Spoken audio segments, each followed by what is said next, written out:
Карпманы загварын тухай ярьсан өмнөх хэсэгдэр бид нэгэн сонирхолтой асуулт үлдээсэн. Яагаад аврагч дотор буруутгагч төрдөг вэ? Ямар үед аврагч гэсэн дүр өвдөлт дагуулдаг вэ? Тэгвэл эндээс дахиад нэг асуулт гарна. Ямар үед аврагч гэсэн дүр өвдөлт дагуулдаггүй вэ? Аврагч болсныхоо төлөө өвдмөргүй байна гэж бодож байгаа бол нааша анхаарлаа хандуулаарай. Энэ нууцыг тайлахын тулд бид Буддийн гүн ухааны нэгэн маш гүн ойлголтыг сөхөх хэрэгтэй болно. Буддийн сургаалд ойрын дайсан гэсэн ухах тун бий. Энэ бол хоёр төс сэтгэл зүйн төлөвийн цаадах дотоод мөн чанар ялгаатай үр дүнгийн тухай ойлголт. Үүний хамгийн тод жишээ бол нэгүсгүй болон өрөвдөх сэтгэл. Бурхан багш бидэнд нэгүсгүй сэтгэлийг төлөвшүүлээ гэж сургасан байдаг. Яагаад гэвэл бид бусдыг өрөвдөх үед өөрсдөө ч анзааралгүй нөгөө хүнээ өөрөөсөө доогуур тавьж эхэлдэг байх нь. Хөөрхий энэ хүн гэж.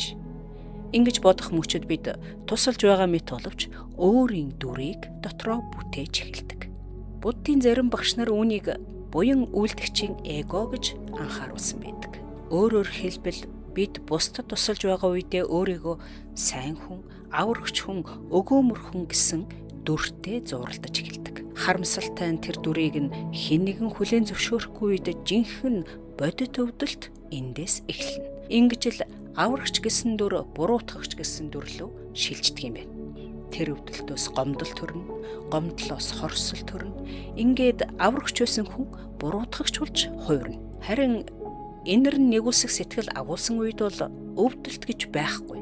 Буруутгагч гэсэн дүрдэж орохгүй.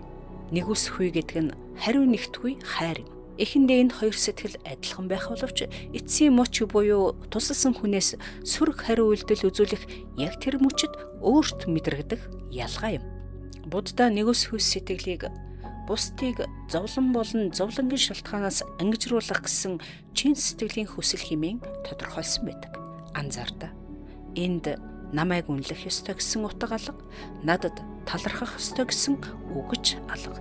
Тийм учраас тусалсан хүн нь эргээд сөрөг хариу үйлдэл үзүүлсэн ч энэр нь нэгүсэх сэтгэлээр хандсан бол хорсолд автахгүй, өөрийгөө өвтгөхгүй, дотоод амар амгаланга хадгалж үлддэг байх. Харин аврагч гэсэн сэтгэл зүйтэй байсан бол хариу талархал нэгсэн далд хүлээлт тэнд байна гэсэн. Энд л хамаг ялгаа гарч ирж байна. Карпманы загвар аврагч дүр хэрхэн буруутгагч дүр рүү шилжиж болохыг харуулсан бол Буддийн сургаал тэр шилжилтийн цаадах шалтгааныг илүү гүн тайлбарладаг юм байна.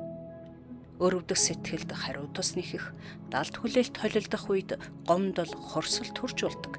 Харин нэгүсгүй нь хариу нэгтгүй учраас хорсол болон хуурдаггүй. Өнгөц харахад хоёулаа адилхан тусалж байгаа мэт боловч дотоод их сурвалж нь огт өөр байна.